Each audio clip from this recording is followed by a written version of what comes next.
Halo Sobat Investor, balik lagi bersama saya Clara Antawijaya. Nggak deng, aku nggak akan bawa ini menjadi formal. Pembicaraan ini bakal asik banget dan kalian bakal bisa bertanya apapun itu yang pasti terkait dengan topiknya ya. Kita sekarang bakal berbicara dengan pendanaan efek Indonesia. Nah, nantinya juga Sobat Investor kalau misalkan agak bingung ya, ini tuh sebenarnya apa sih PEI? Ini tuh sebenarnya gimana bisnis kimia dan lain hal sebagainya, kalian bisa nanyain langsung sama direkturnya karena sebentar lagi kita akan panggil direkturnya. Sebentar lagi. Nama bapaknya itu adalah Suryadi selaku Direktur PT Pendanaan Efek Indonesia. Sebentar lagi kita akan terhubung. Selamat siang. Selamat siang Bapak. Selamat Pak siang, Suryadi, Mbak apa Clara. kabar? Baik, sehat. Mbak Clara gimana? Saya sehat, Pak. Alhamdulillah. Ini koneksinya sudah bagus ya, Pak ya? Bapak Sudah jelas bagus. dengar suara saya? Clear? Very well, clear. Ya, saya juga clear kok, Pak, dengar suara Bapak. Thank you. Oke, Pak. Kita langsung aja nih, Pak, terkait dengan pendanaan efek Indonesia. Sebenarnya Bapak bisa nggak sih ngejelasin overview-nya, kerangka dari pendanaan efek Indonesia itu gimana sih? Mungkin banyak yang masih awam gitu, Pak, dalam hal ini. Jelasin dong, Pak. Thank you, Mbak Clara. Selamat siang, viewer dari IDX Channel. Ya, terima kasih nih Mbak Clara udah dikasih kesempatan ya siang ini bisa sharing sama teman-teman, sama viewer untuk memperkenalkan perusahaan kami lah ya. Kebetulan kami diberikan amanah untuk mengelola perusahaan ini. Jadi ada nama institusi baru di pasar modal ya, teman-teman viewer Efek Indonesia. Jadi belakang-belakangnya Indonesia kayak Bursa Efek Indonesia, Clearing Penjaminan Efek Indonesia, Kustodian Sentral Efek Indonesia, pasti ada hubungannya. Nah, kebetulan nih pemegang saham kami itu 3. Nah, kerangka dari pendanaan efek Indonesia ini adalah gini.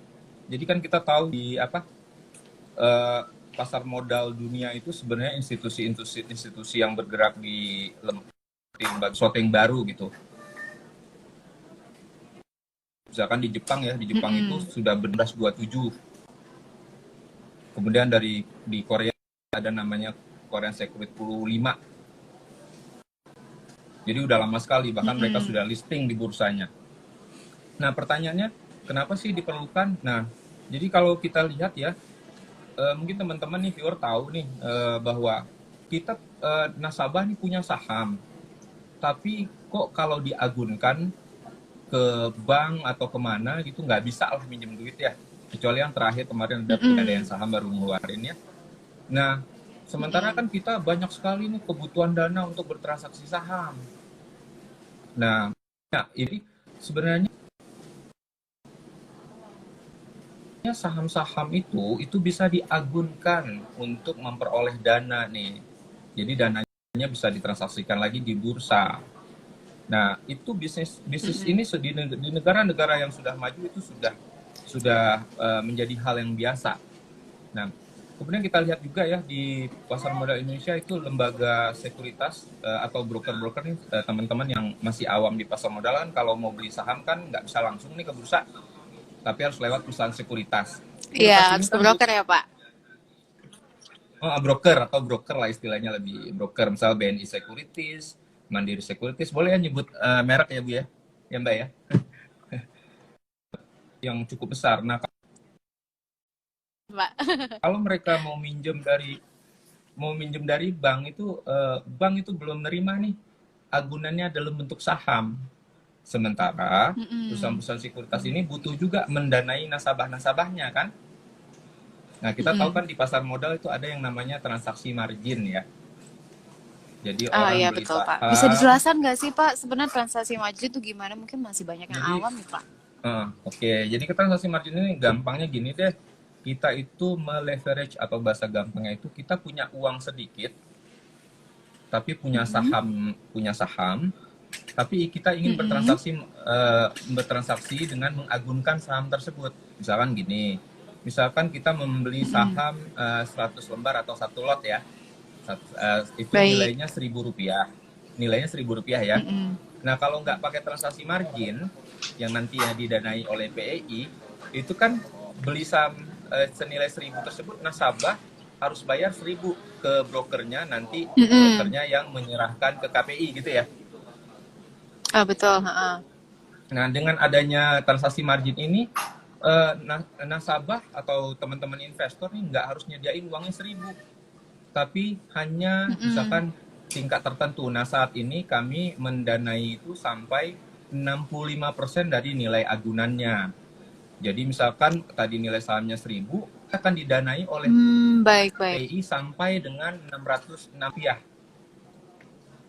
Jadi pada waktu teman-teman beli saham dengan melalui transaksi margin ini, hanya bayar Mm-mm.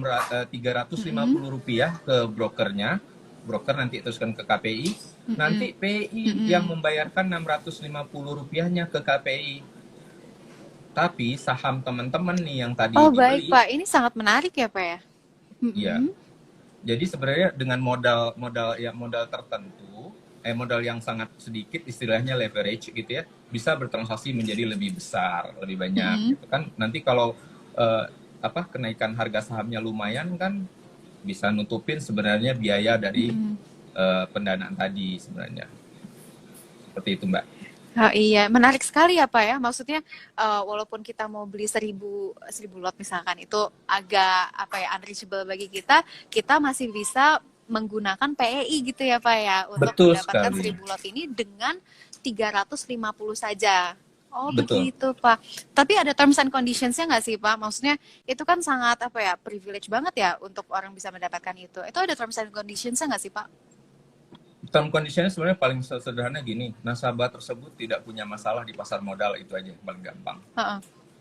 Misalnya tidak punya kredit macet, nasabah yang baik-baik lah gitu. Dan itu Mm-mm. kan relatively ya, nasabah di Indonesia kan relatively banyak yang baik-baik ya, seperti itu. Nanti Mm-mm. kami biasanya menggunakan yang namanya mungkin ada satu lembaga lagi namanya PBK Score ya. Jadi itu skor dari nasabah tersebut layak mendapatkan kredit dari PEI Mm-mm. gitu ya.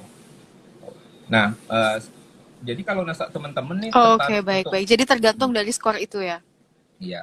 Nah, kalau teman-teman tertarik misalkan nanti meminjam dana dari PEI, nanti datang aja ke broker-brokernya. Bilangin ke brokernya, kami mau mendapatkan dana nih dari PEI. Nah, term conditionnya adalah Oh, bahwa, bisa ya, Pak? nah, Gitu ya. bisa nanti saham hasil pembelian dengan dana yang dipinjamkan oleh PEI tadi, sahamnya itu diagunkan, ditaruh di PEI, tapi di rekening nasabah itu juga.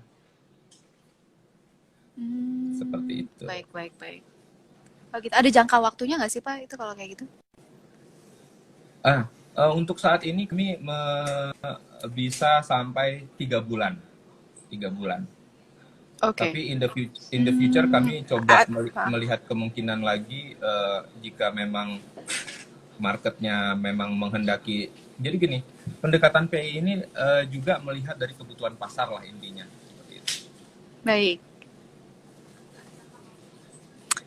Ya, luar biasa, Pak. Kalau misalkan kita lihat nih PEI dengan segala fasilitasnya, ini pasti kan dapat mendorong appetite orang Indonesia ya untuk menabung saham gitu ya. Jadi beli lotnya banyak dan ya mengundang orang ya untuk invest di saham. Nah, kan aku baru baca nih Pak ya terkait Ya. dengan PEI ini, dia baru saja mendapatkan izin usaha dari OJK, Otoritas Jasa Keuangan itu di tahun 2019.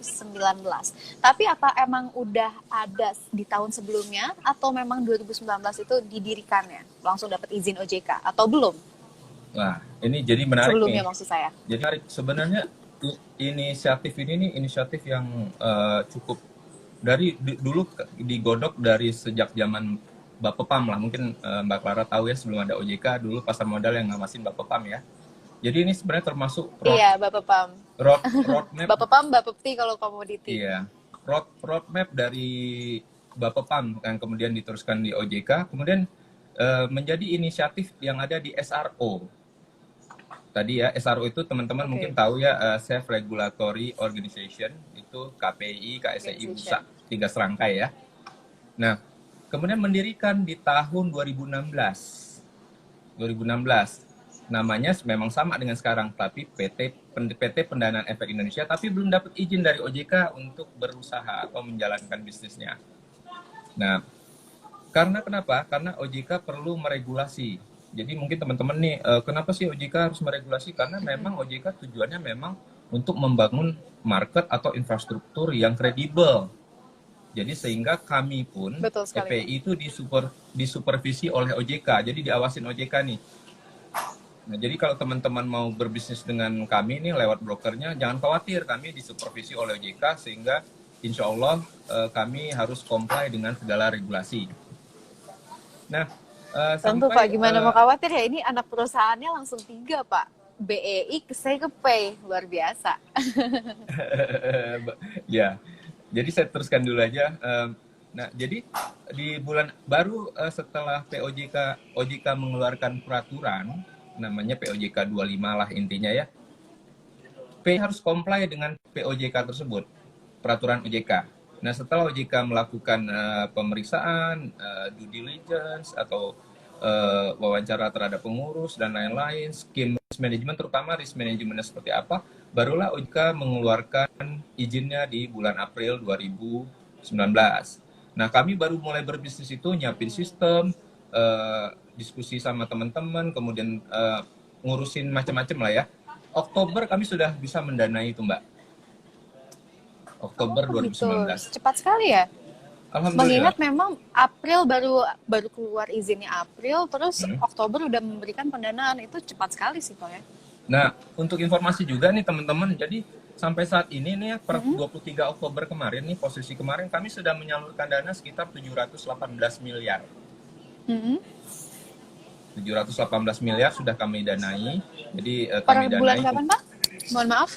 Per sore kemarin. Per sore kemarin. Oh, oke. Very nice. Alhamdulillah, jadi animo pasar juga cukup baik. Kenapa? Karena mungkin interestnya yang menarik, Mbak. Oke. Sudah berapa perusahaan, Pak? Sekarang sampai saat ini. Oh, interestnya ya. 11 perusahaan.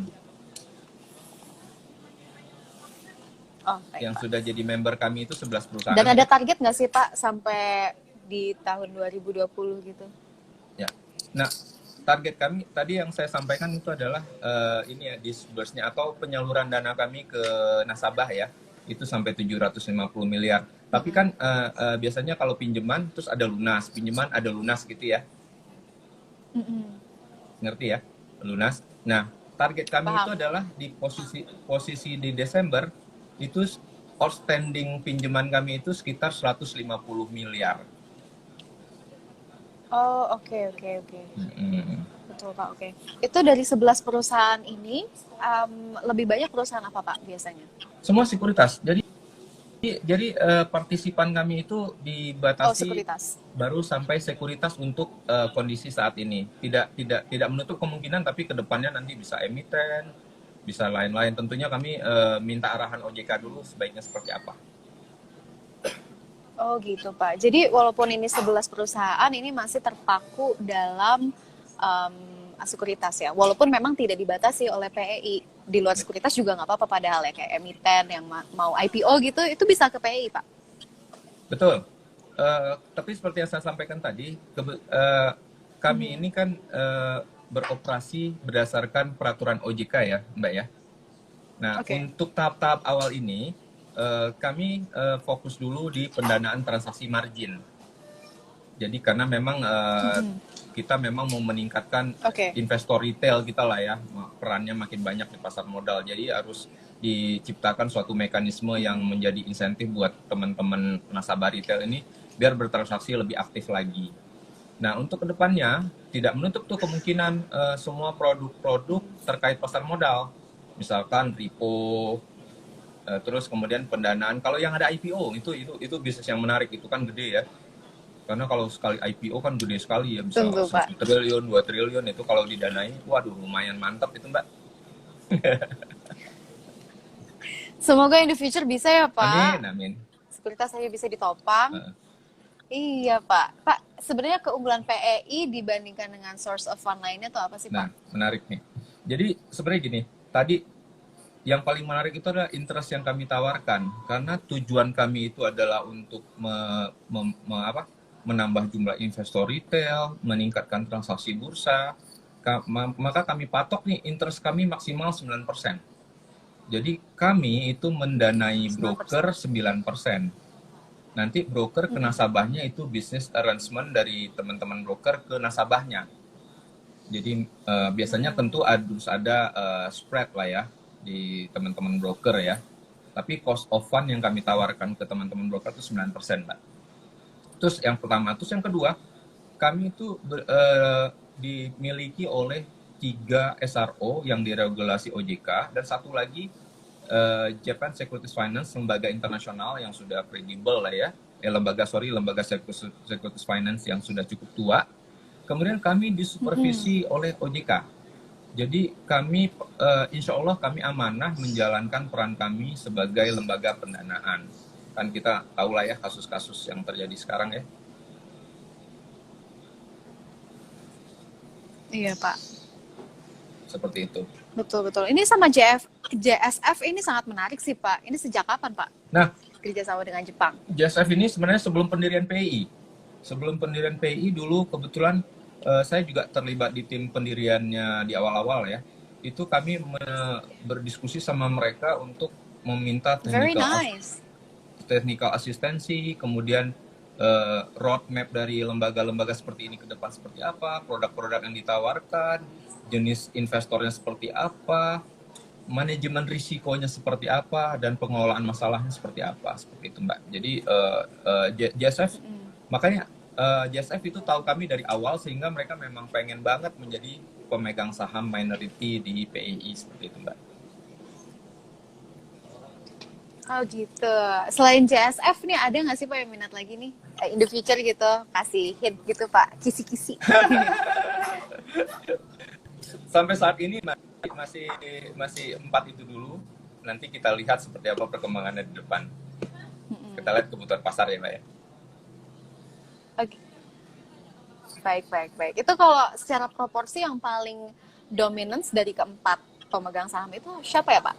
Masih Bursa Efek Indonesia. Jadi Bursa Efek Indonesia itu dominan, kemudian berikutnya ke PKC seimbang, dan 10% itu JSF.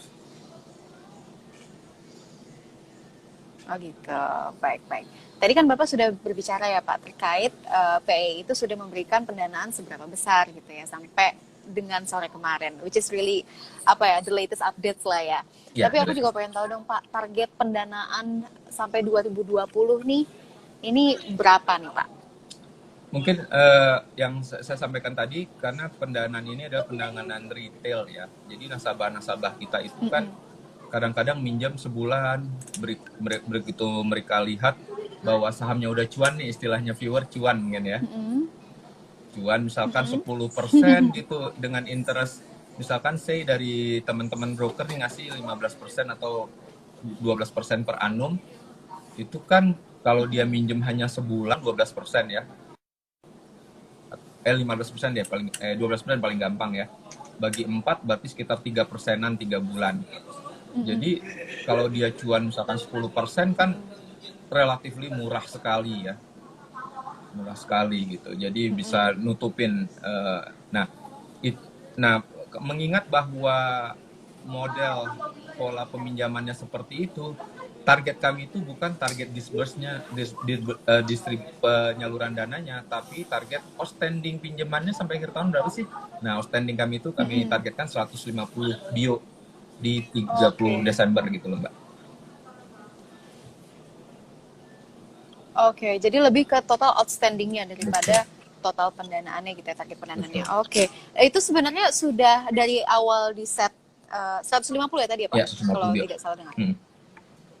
Enggak, sebenarnya tahap awalnya di 150 itu sudah dari target. Sebenarnya di tahap awal itu kan kondisinya tadi agak terputus tadi Pak. Ya, sebenarnya target kita itu sangat berelasi dengan nilai transaksi bursa. Ya, nilai transaksi bursa kan kalau nggak salah tuh 9,5 triliun per day ya. Tadi target dari Bursa Efek Indonesia ya. Tapi dengan adanya COVID kan turun, jadi kami menyesuaikan. Jadi kami revisi ya outstanding sampai 150 bio seperti itu. Tapi ini mungkin sebagai informasi nih Mbak, menarik ya. Ternyata alhamdulillah sebenarnya kami mulai berdiri itu pas sekali nih dengan market yang sudah mulai recovery ya. Sehingga penyaluran orang tuh memang butuh energi besar nih, butuh dana besar untuk mengejar indeks ke 6.500 ya. Kan sempat 6.500, sekarang 5.000-an sekian ya. Betul. Jauh sekali kan. Jadi sebenarnya nih teman-teman nih buat selalu di 5.000 jadinya. makanya teman-teman investor nih, saya timing to buy sebenarnya. Karena sebenarnya lihat aja tuh saham-saham yang blue chip kan sudah correctionnya udah jauh banget. Udah jauh banget. Sementara kan kita lihat juga upaya pemerintah nih penanganan COVID sudah bagus, tingkat kesembuhan sudah tinggi, tinggal kita nih mematuhi protokol kesehatannya yang harus memang bagus ya.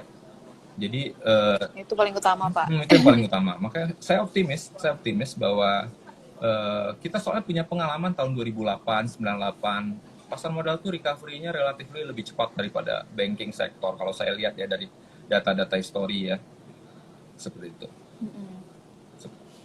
Oh gitu Pak.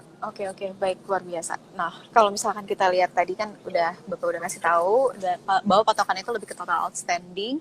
Itu memang sudah patokan dari apa ya? Let's say udah di arrange dari misalkan 2019, 2020 total outstanding segitu, atau memang ada perubahan gitu Pak? Karena memang mengingat kita kan nggak tahu di 2020 sebenarnya corona datang gitu. Ini secara tidak ada yang menduga gitu, tiba-tiba ada pandemi ini, kita melihat IHSG yang tadinya 6.500-an dan saham-saham blue chip masih mahal-mahal sekarang kayak jatuh gitu ya Pak.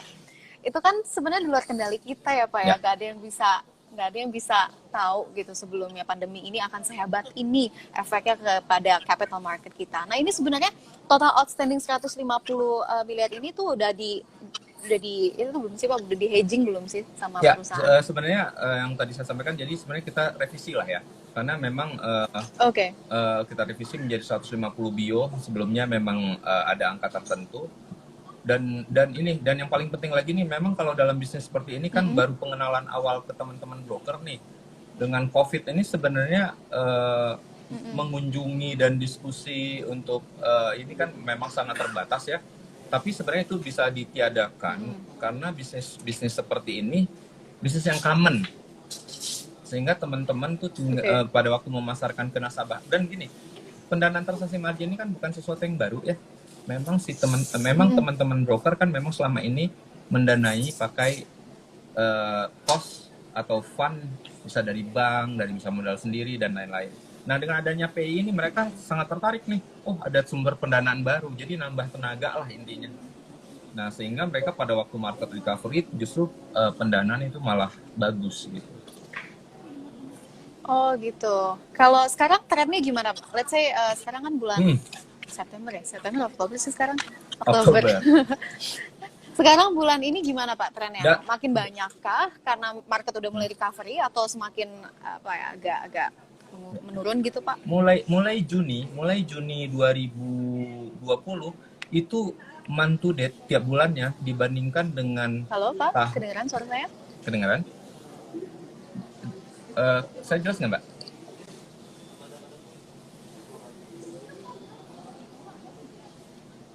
Tes. Kedengeran Pak? Aman? Ya. Jadi sejak Juni saya lihat data statistik. Aman Pak, lanjut Pak, silakan. Jadi kalau saya lihat nih mulai bulan Juni 2020 itu sampai September 2019 justru transaksi margin itu malah meningkat. Jadi artinya apa? Dari kapan Pak? Mohon maaf.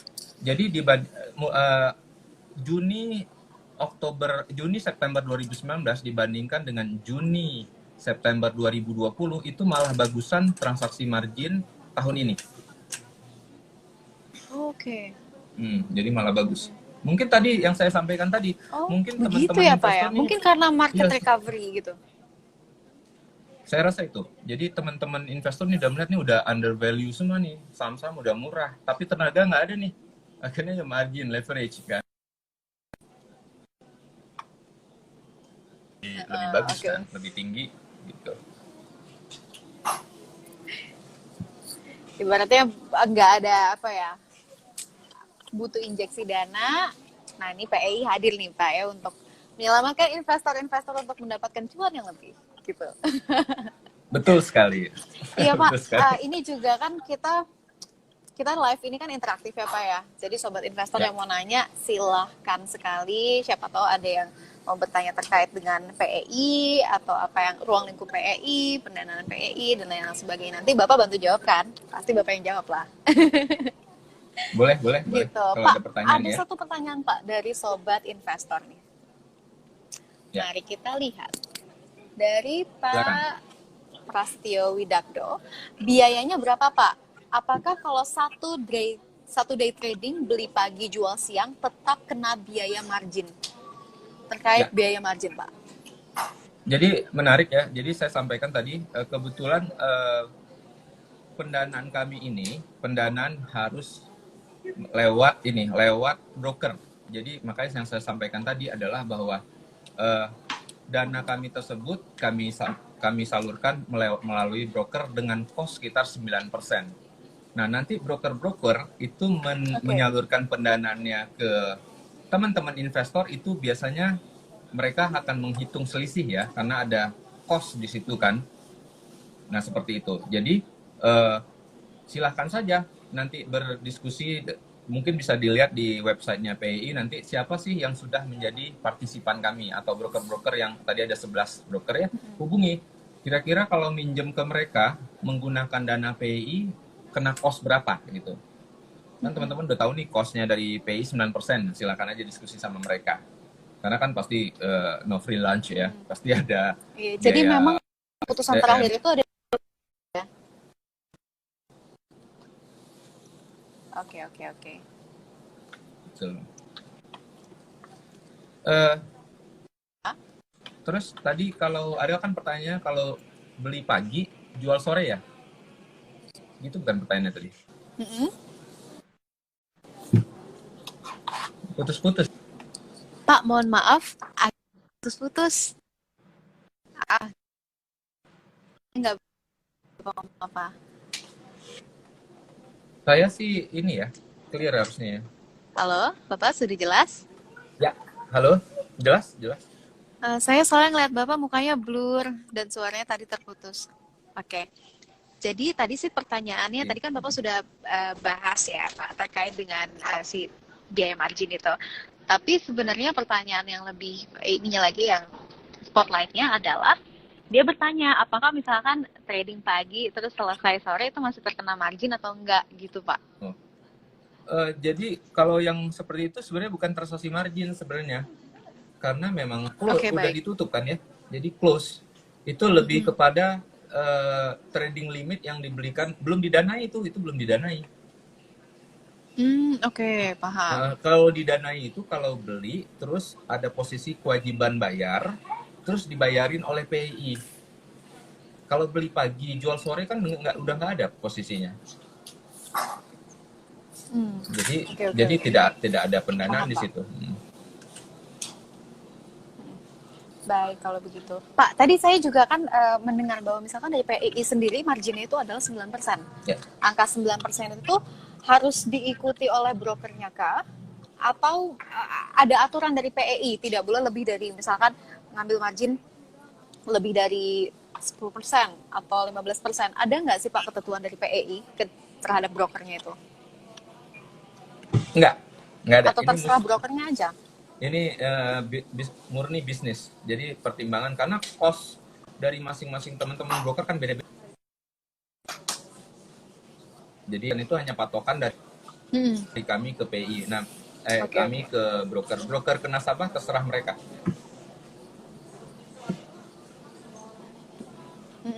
Baik. Kalau begitu memang kebijakan terakhir itu ada di broker dan sekuritasnya gitu ya Pak? Betul.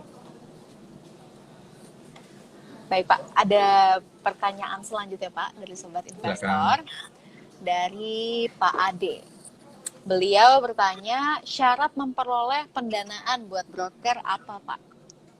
Gitu Pak. Syaratnya gimana untuk broker ini dapat pendanaan? Jadi kalau broker yang menjadi partisipan PI itu sebenarnya dari bursa. Bursa itu kan ada broker itu sekitar di atas ratusan ya. Oke. 104 atau kalau tidak salah itu yang mendapat izin margin dari bursa itu sekitar 50 sampai 60-an. Nah, 50-60-an inilah yang jadi eligible yang boleh menjadi partisipan PI. Ya, untuk bisnis yang ada sekarang ya. Kedepannya kan tadi kita bicara bisa ke emiten dan lain-lain. Nah, dari 50 ini kemudian kan kami berdiskusi lah sama mereka term and reference, mereka memenuhi persyaratan keanggotaan di PI ya. Nah, setelah memenuhi syarat, mereka tanda tangan perjanjian sama kita. Nah, sejak itu sudah efektif kami berikan tadi dari 50 sampai 60 broker tadi 11 yang sudah boleh dihubungi nih teman-teman nasabah nih untuk mendapatkan transaksi margin gitu.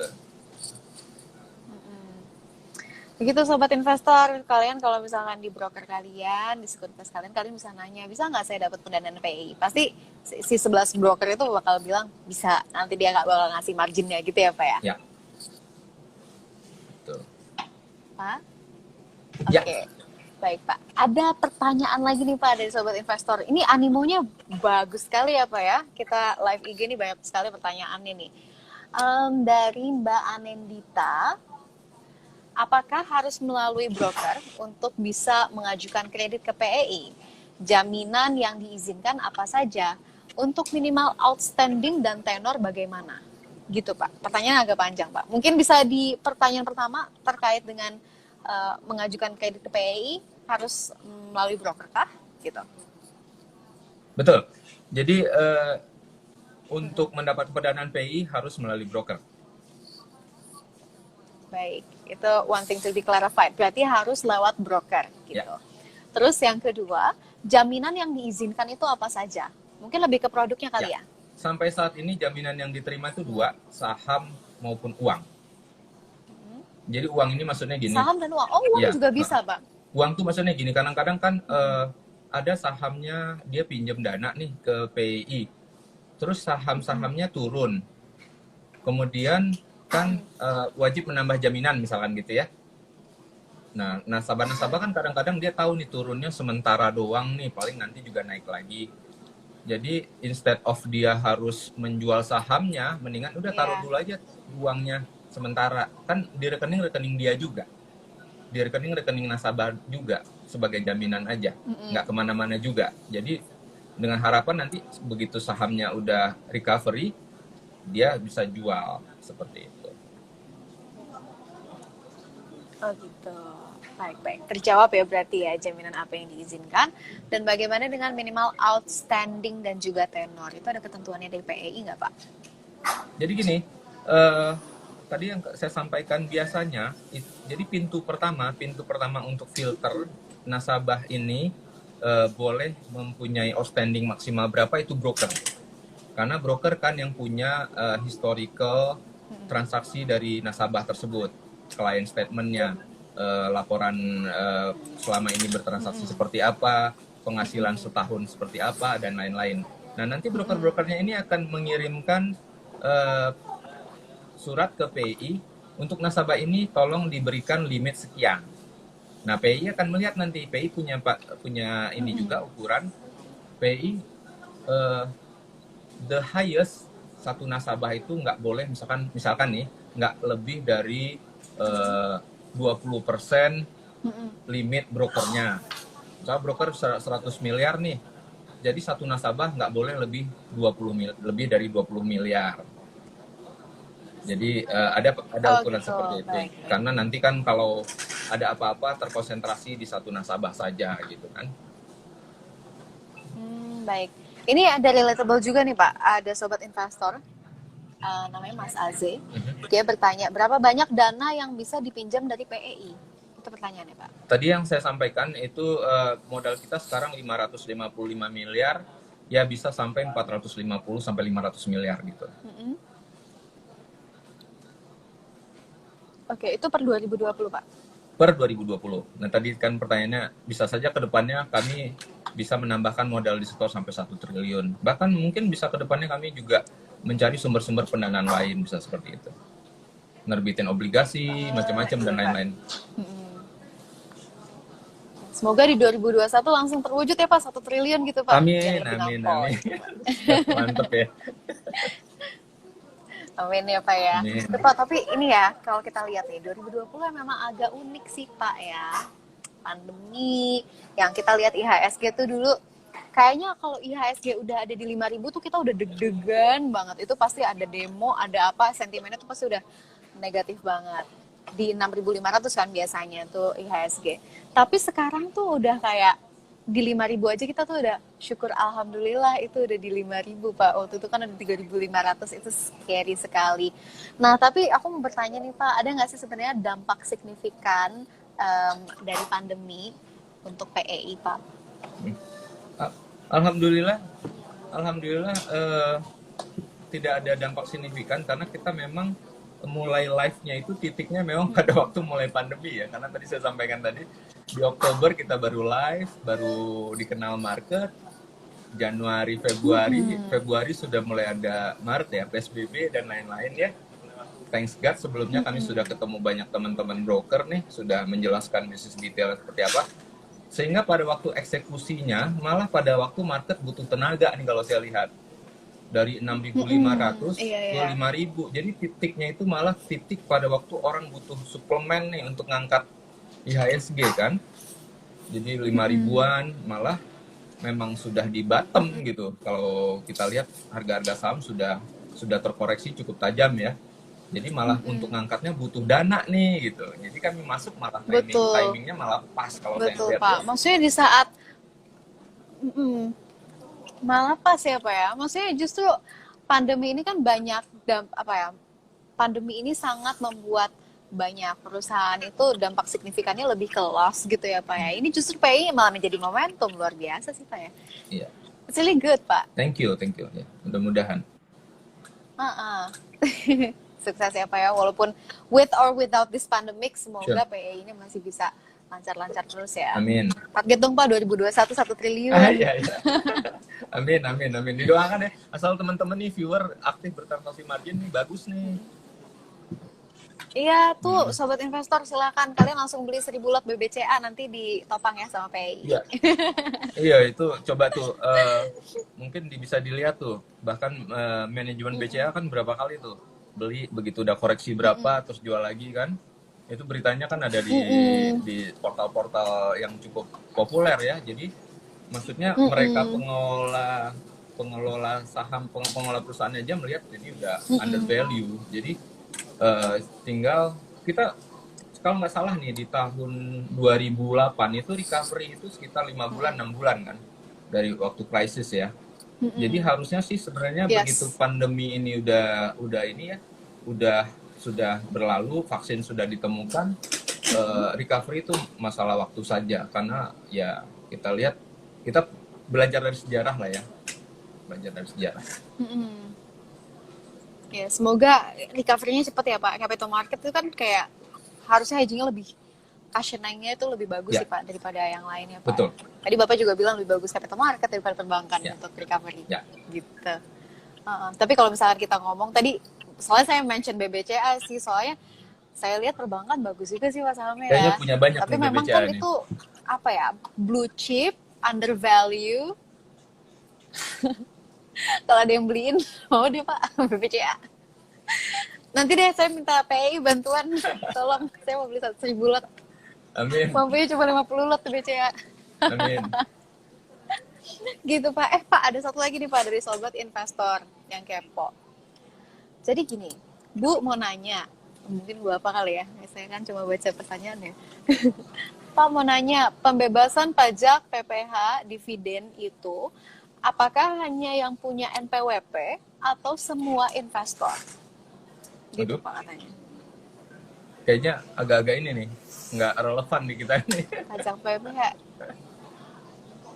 Iya, saya juga agak terkejut ya tiba-tiba ada pajak PPH. Ini kita lagi ngobrol PEI. Bapak bisa jawab atau mungkin itu di luar lingkup Bapak? Kayaknya takutnya nggak pas ya. Kalau Takutnya Bapak nggak pas. tidak ingin Takutnya menjawab nggak juga pas tidak aja. apa-apa sih Pak. Nah, walaupun kita tahu kadang-kadang di Iya, bawah yurisdiksi kita nggak pas. oke kita skip aja ya. Skip aja. Mm-mm. Iya, iya, baik-baik. Pak, kalau gitu kita moving on ke pertanyaan yang lainnya nih Pak. Soalnya banyak sekali Pak yang bertanya nih terkait dengan PI. Antusiasmenya luar biasa. Thank you teman-teman. Jadi thank you Sobat Investor. Masih oh enggak, ini baru lagi. Dari Pak Ade. Oh ini sudah. Tadi masih terkait dengan syarat pendanaan. Jadi kita banyak sekali pertanyaan yang mirip Pak. Terkait dengan syarat pendanaan, berapa jumlah maksimal dan lain sebagainya. Jadi kayak double gitu Pak. Kita mencari pertanyaan yang beda-beda gitu. Ya. Tapi aku mau nanya aja sih Pak. Ini pertanyaan dari aku ya. Ya. Kalau Bapak itu kan tadi sudah bilang ada 11 perusahaan yang memang sudah dipegang PEI ya untuk pendanaannya. Dan bukan majority ya, all of them adalah sekuritas gitu ya Pak. Semua Nah harus. ini aku mau tanyain, sekuritas. Tapi tadi Bapak juga bilang ada chances selain juga sekuritas, emiten juga kan? Ya. Ya. In the future. Ya. Jadi gini, seperti yang saya sampaikan tadi, sebenarnya business securities financing, sebenarnya generiknya itu securities financing, yaitu lembaga-lembaga kayak API ini bisa berbisnis meminjamkan uang atau mendanai, atau bahkan bisa meminjamkan saham. Jadi kalau meminjamkan saham itu juga menarik. Jadi sudah jalan juga sekarang di Indonesia, atau bisa repo ya. Kemudian kedepannya bisa juga pendanaan IPO. Jadi kan gini, kadang-kadang ini sudah happen di beberapa market yang sudah mature ya, seperti misalnya yang paling dekat yang tadi saya sampaikan di Jepang sama Korea. Jadi mereka pada waktu calon-calon emiten ini mau IPO itu kan membutuhkan dana untuk IPO ya, segera dan lain-lain gitu ya. Nah itu bisa kita manfaatkan untuk mendanai, untuk mendapatkan dana lebih cepat. Nanti bisa saja ke depannya diagunkan saham-saham yang tadi yang sebelum listing bisa di lock, misalkan ini baru diskusi awal ya. Intinya sebenarnya semua bisnis yang terkait dengan istilahnya efek, apakah itu nanti saham, obligasi, dan produk-produk pasar modal lainnya itu menjadi lahan atau bisnis dari PI ke depannya. Untuk tahap awal, sesuai dengan yang ada sekarang, kami mau fokus dulu nih di pendanaan transaksi margin, seperti itu. Jadi tidak tertutup kemungkinan, tidak tertutup kemungkinan juga kalau sekarang pun misalkan Mbak, tadi kan kami mendanai dari modal kami kan yang sekitar 555 miliar. Bisa saja nanti ke depannya kami melihat bahwa kami bisa menerbitkan obligasi nih untuk penambahan modal, atau kami bisa meminjam dari bank yang mungkin misalkan tadi kami kan punya channel pemegang saham kami Jepang. Kami punya channel ke bank-bank Jepang yang punya cost relatively mungkin kompetitif dibandingkan bank lokal. Nah, intinya kami ingin membangun market nih dengan cost yang seefisien mungkin ya. Kenapa? Karena kan sayang ya kalau sekarang ini, kalau uang itu dari perbankan, transaksi di pasar modal, nanti lari lagi ke perbankan kan? Benar nggak? Nah, kalau ada lembaga seperti kita ini kan, kita punya expertise nih, memvalue saham, yang menjalankan transaksi bursanya itu induk sendiri.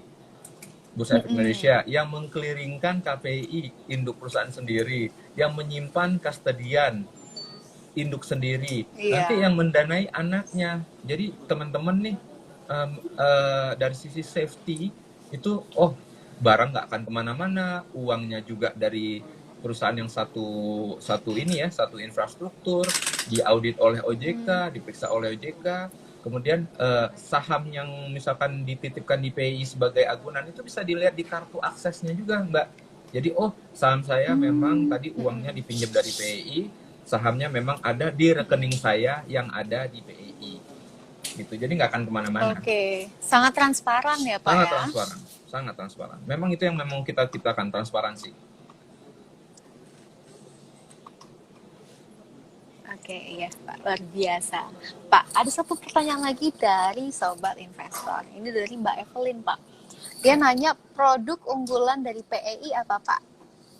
Oke. Bisa dijelaskan Pak produk unggulan dari PEI? So far karena produknya satu, produk unggulannya itu pendanaan transaksi margin. Margin. Margin. Masih satu ya Masih Pak satu. ya? Belum tahu nanti ke depan kan Ada repo, banyak sekali ya. ada repo, ada securities lending borrowing, pinjam meminjam saham ya. Bisa juga tadi pendana IPO yang seperti Mbak Clara sampaikan.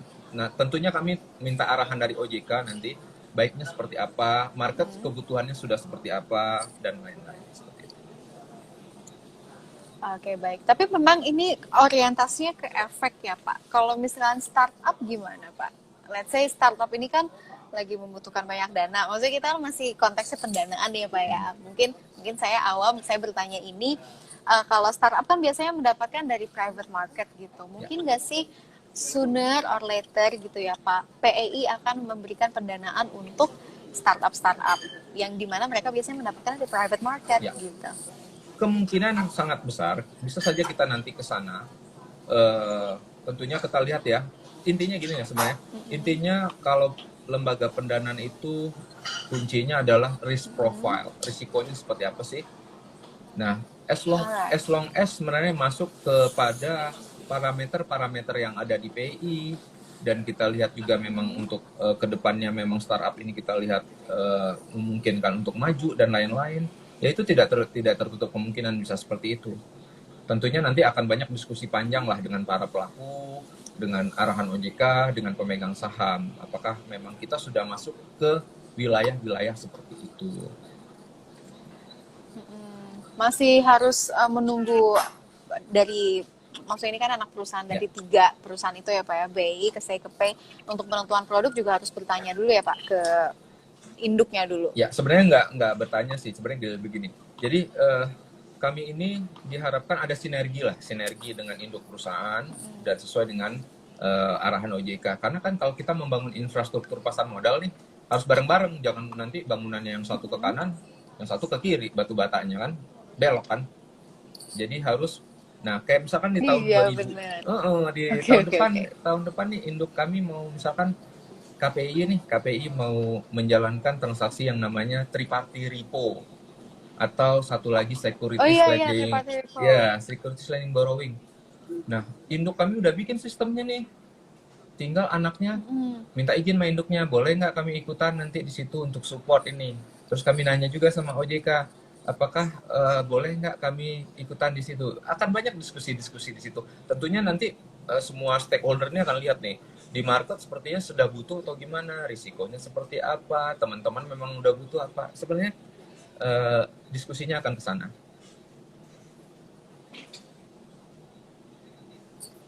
Oke, baik Pak. Pak, kita sebentar lagi nih bakal tutup ya, karena kita kan cuma berbicara 1 jam dan nggak kerasa nggak sih Pak, ini udah 1 jam ternyata, saking serunya di pembahasan tentang PEI. Tapi ada satu lagi Pak, pertanyaan dari sobat investor yang pengen banget dijawab.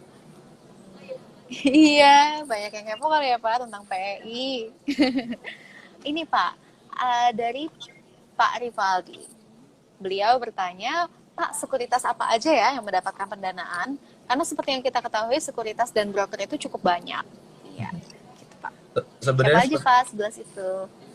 Kayaknya nggak pas nyebut merek di sini Mbak ya. Mungkin bisa lihat di website-nya PII lebih pas.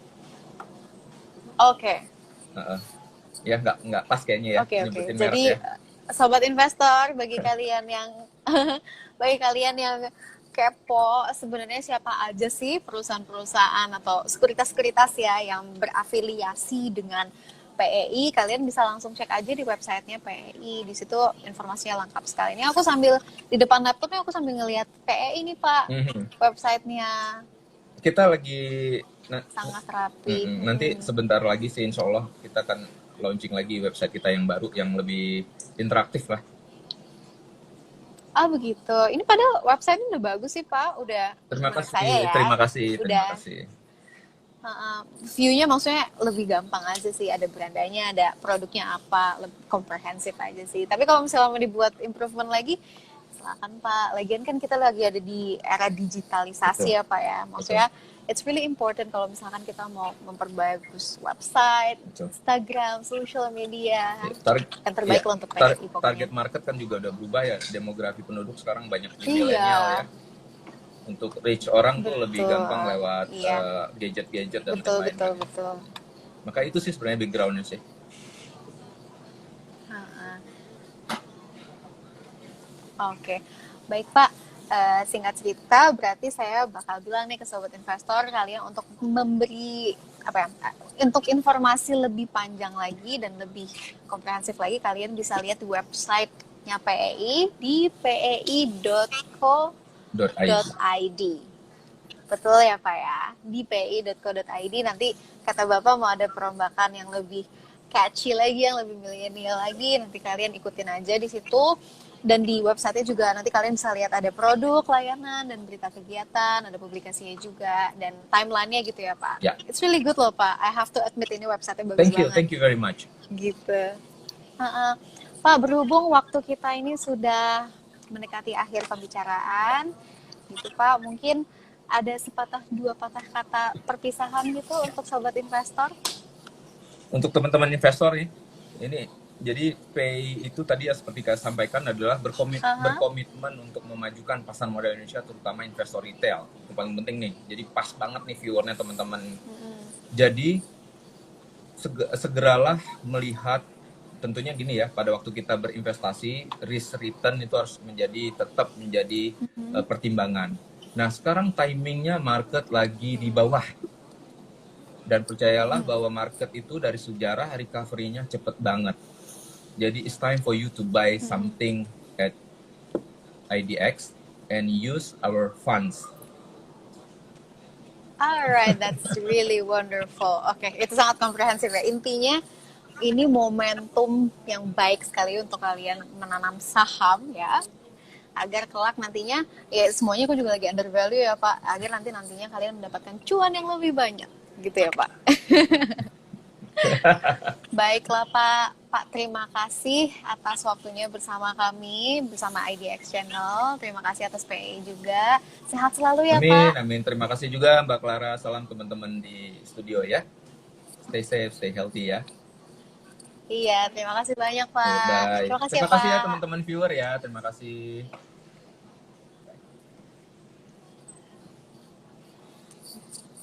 Ya baik sobat investor, tadi pembicaraan kita sama Bapak dari PEI, Pak Suryadi.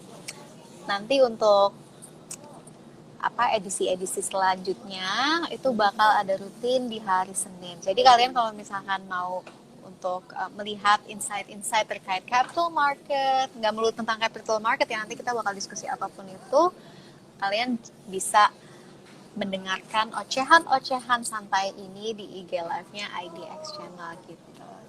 Singkat cerita, saya Clara Antawijaya pamit undur diri. Dadah. Sekarang yuk.